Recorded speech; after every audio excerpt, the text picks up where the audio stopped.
And it seems as though Baltimore is progressing and the Bengals are regressing. But funny enough, Joe Flacco and Lamar Jackson have very similar stat lines. Don't do this. Don't do this. I don't know. I'm just saying.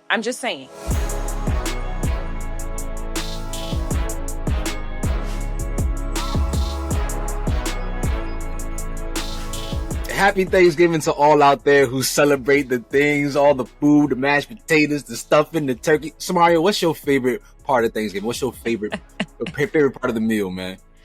Oh, the greens. But I eat the greens. Greens? You put pork in your green? No, I'm turkey. You know, you can't. We got to let the ham hocks go now. What about you? You know, if the turkey is fried, I'm all on board with that. You know what I'm saying? Like injected with seasoning over hours and hours, pumped full of just oil and grease. My whole family's coming up. They're all here. So okay, we will be doing our Thanksgiving dinner tomorrow because we will be at the game today. That is right. So on that note, let's get into some football, man. Yes. You know, it's crazy. The first game we're going to talk about is the very first game to start doing this. I didn't even realize how long Detroit has been doing Thanksgiving Day games, dating all the way back to 1934. That's crazy. And finally, they're good enough to watch because for years it was miserable watching them jokers on TV. Like, man, get these. What the hell? I was about to ask you that because I know for a fact last year we had a debate about whether or not Detroit should still be playing on Thanksgiving. Do you think that they should? Before we get into the matchup. If they're good enough to watch, then yes, they can be on TV. I'm all with it. I love the city of Detroit. Got a lot of cousins out there, but as long as they're playing decent football, because in the past it's been disgusting having to watch the Detroit Lions on Thanksgiving. Just ruin my whole meal. All right, so the Lions are taking on the Green Bay Packers. That is a 1 o'clock Eastern matchup. Huge matchup in the NFC North. Right now, that division is completely wide open. I don't know how Chicago is at the top.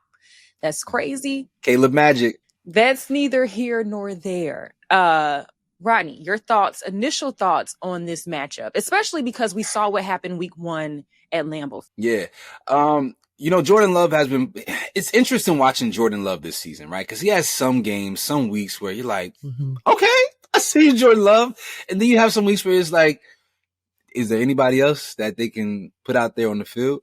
And so the Green Bay Packers kind of go as far as Jordan Love, I feel like, carries them. Although that defense is phenomenal. Obviously, you know, they got a top 5 defense. And they play really well. They've had some interesting losses. You know, I feel like it's hard to gauge how good the Packers are because they have these losses where historically you'd be like, you cannot lose to the Panthers.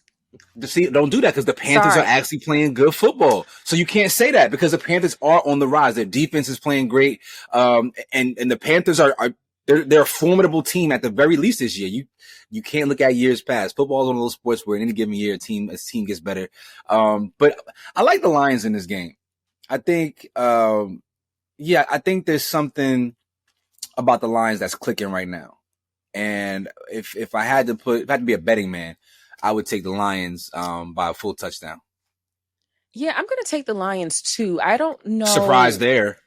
Sorry. Well, I mean, they're at home, right? And I think that they do this good thing where they have a chip on their shoulder, especially when they lose a game in the way that they lost to Green Bay week 1. Like they're still thinking about that.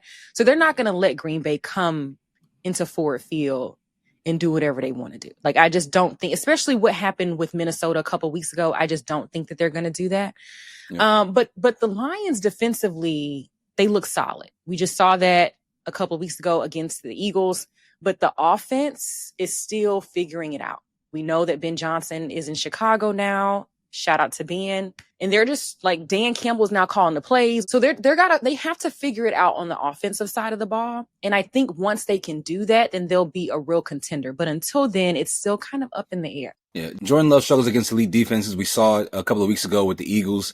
When that score was 10-7 and he was like, I don't know, 20 for 36 or whatever he was, which is terrible. So yeah, I feel like, Thanksgiving Day, you know what I'm saying? That turkey actually good in Detroit. And as does Jared Goff. We talked about Green Bay. I mean, if you can make Jared Goff uncomfortable, he is useless for you.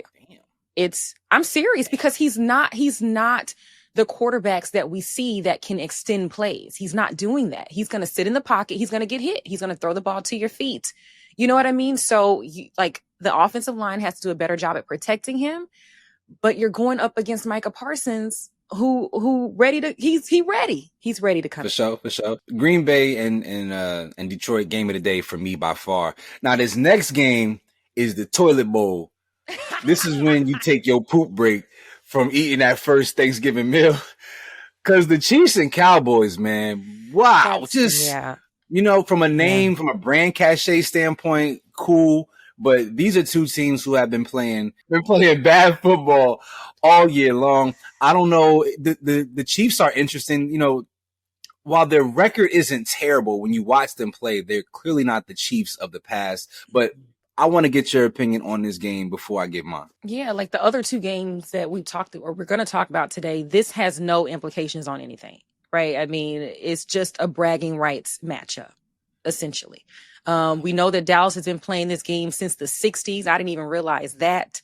They're one of them ones that you could question too, because they haven't really been playing the best either. But like you mentioned, the Chiefs don't look like themselves. Something seems off. Even though they have still all of this talent, it's like them losing in the Super Bowl just like killed whatever confidence they have. But I will say, though, that the Chiefs still know how to win, though. It's like they just don't want to. It's the weirdest thing. They can still win. They just don't want to. And they didn't do it against the Broncos, which was very odd. And the Cowboys have these spurts where some games, they look great. We saw them just on Monday night beating the Raiders down to the ground. Now, the Raiders aren't that good either. I'm about to say, you get credit for that. But I'm just saying they have like these, so I just don't know I don't even know where this game is going to go, to be honest. I just remembered that the Dallas Cowboys do have, they had 3 defensive players return from injury. And so that could be something that they've been missing because offensively, Dak has some star receivers he's throwing to. He has CD, he has George Pickens. So maybe them getting those defensive weapons back will be kind of what they need to at least win a few more games to close out the season. The Chiefs are interesting because the Chiefs are a top 6 defense, right? And they're a top 10 offense. But in the win column, it's not translating. Yeah. When you look at Patrick Mahomes, a lot of that magic that, he's known for seems to have faded. And I'm not saying that Patrick Mahomes has turned into a pumpkin by any stretch. They don't run the ball particularly well. I think that's probably, a huge reason why their offense doesn't move the ball as well as it should. But there's something about Patrick Mahomes this year that just doesn't look quite as magical. And we saw signs of this last year as well. We saw some slippage. And it's carried over into the season. But fortunately, he is going against the Dallas Cowboys, who, if you're ever looking to get your magic back, if you're ever looking for an opponent to get your juice back from, it's the Dallas Cowboys. Because they have these games, especially like in big moments, where they just give it up so easy to quarterbacks. Like we've had quarterbacks have the biggest games of their careers against the Dallas Cowboys this year. And so I look for Patrick Mahomes to actually be back on track and have one of those vintage Patrick Mahomes games. I think the Chiefs come away with this victorious. And yeah, I actually like the way Dak has been playing this year. So I'm not even going to take too many shots at the Cowboys. I just think there's something about that jersey and that logo that just, I don't know. You just walk all over it in big moments. It's just a thing. It's just and I don't think that any of their home games feel like home games. That's another thing. Like Kansas City about to be in AT&T Stadium. Also, this is the first time these two teams have played each other in Dallas since 2017. So it's been a long time coming for this matchup in Dallas. But I see the Chiefs winning this one as well. Yeah, for sure. Yeah. Okay, so this one I think is going to be really interesting too. We got the Ravens versus the Bengals. Okay, interesting. Why? They're both in the AFC North, right? And it seems as though Baltimore is progressing and the Bengals are regressing. But funny enough, Joe Flacco and Lamar Jackson have very similar stat lines. Don't do this. I don't know. I'm just saying. Now, he has been gone. And I don't know where Flacco's been kind of all over the place. But they do. I like Baltimore in this matchup because, like I said, they seem to be kind of finding their footing now. We know that they had I think after that loss to Detroit early in the season, Lamar got hurt. It was just they were down bad. But it Yeah. seems as though they're coming back around to the Baltimore Ravens team that we know and that we root for. The Ravens still Yeah. have a chance to win this division, and I think that they are playing with they're playing with a level of vigor right now since Lamar came back. And even though the Browns had any other quarterback than Shador, who just clearly was not ready to be in that game, we could have seen the Ravens lose to the Browns a couple of weeks back. But I know that's a fact. But I think Baltimore is trending upward, and I think that they recognize they have an opportunity to sneak into the playoffs despite how they started this season off. And so I think that confidence, or that hope rather, is what they're riding. And I they'll go in and they'll crush the Bengals, who, the magic, whatever magic Flacco has left, well, not even magic, whatever ability Flacco has left in his arm, I think we start to see deteriorate throughout the rest of the season. Joe Flacco, Jersey legend, had a phenomenal career, but I can't see him going into Baltimore and coming out with a dub over Lamar Jackson and the Ravens, barring some catastrophic injury of some sort. And I actually look for Zay Flowers to be a game breaker in this game. I see Zay having a big game. I think it's about time he's about to do. Yeah, because I'm sitting here thinking about all of the weapons that they do have on offense, and that is such a talented team. Actually, on both sides of the ball, they have so much talent, and I just don't know what's been hindering them in the past. Well, not having their quarterback was a big hindrance, but yeah. But even still, I mean, even with him, we've seen some instances where maybe they could have been better than they were. Now for the Bengals, Jamar Chase will be back after a 1-game suspension. That was crazy because you lied. You gotta lie. No, just no comment. Like, I mean, in the hunk of, I don't like bodily fluid. Spitting is crazy. It's really bad. Like, that is the most disrespectful thing that you could do, in the hunk of spit. And shout out to Jalen Ramsey, because he was like, no, he spit on me. And why are you acting like there's not 20 cameras on you? Yeah, the Bengals just having a really rough season, man. And so, and at the beginning of the season, I think we talked about this when I was talking about Joe Burrow. Like, the best ability is availability, and this is we've seen some years now where Joe Burrow just flat out is not available to this team, and it's freak incidents and accidents, but it's not uncommon for us to see Joe Burrow miss so much time. And I don't know what this team does going forward. You continue to pay, big time receivers if the guy who's, supposed to get him the ball isn't always available. Like, what do the Bengals do after this season? At the beginning of the season, we talked about this. I don't know if you're the Bengals where you invest your coins going forward, because the guy who you believe in isn't always available, man. And so, like, do you start investing in the defensive side of the ball a little bit more, and maybe trade one of your star receivers and figure out how to offset these moments when Burrow isn't around? Like, what do you do?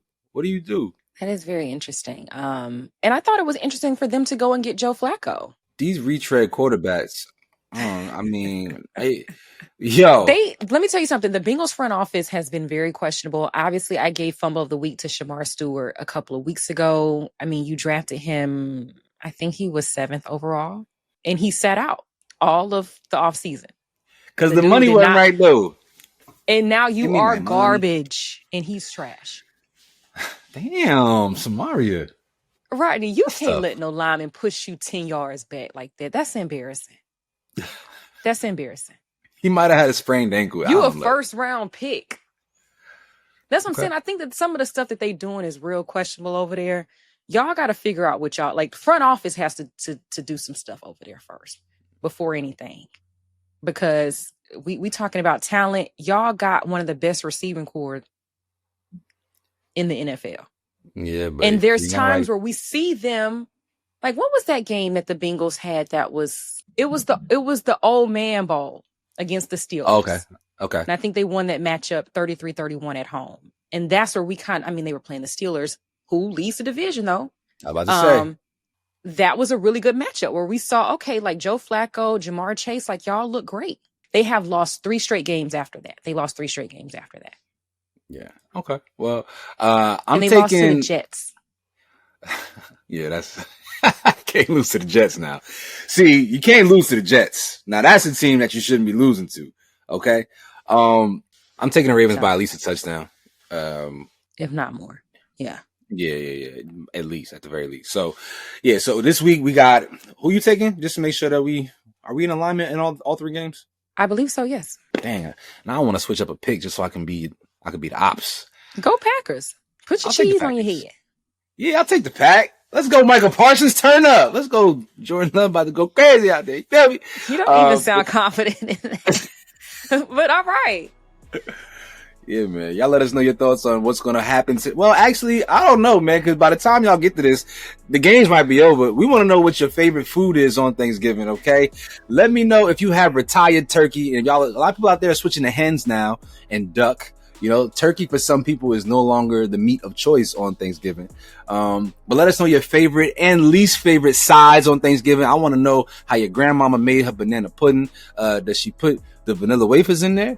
Does she add the wafers now? And what's the ratio from wafers to bananas? That's important. Right. And if you still eating chitlins, go on and chitlins. Free yourself. Free my people from chitlins, bro. Right, please.